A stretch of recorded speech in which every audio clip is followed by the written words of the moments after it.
Hello guys! So, sasagutin ko lang ulit sabi ko naman sa inyo, sa 2027 pa ako mid-level ni broker. Siyempre, depende po yan kay ama. Kasi si ama naman talaga ang dahilan kung bakit ako nandito sa mga amo ko, di ba? Yung mga matatanda naman talaga ang dahilan kung bakit tayo nag-i-stay sa mga amo natin, di ba? Kahit gaano sila kabait, di ba? Kung wala ka lang alaga, mapapalayas ka din, di ba?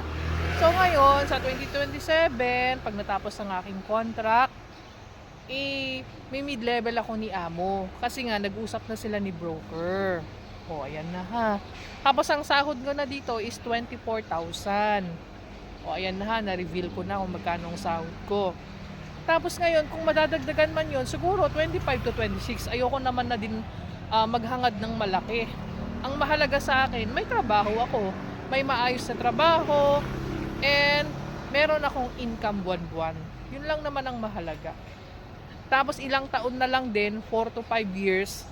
Tapos na din yung dalawang anak ko. Malalaki na kaya mga anak ko. Graduating nga yung isa ngayon ng grade 10. O di ilang taon na lang yun. O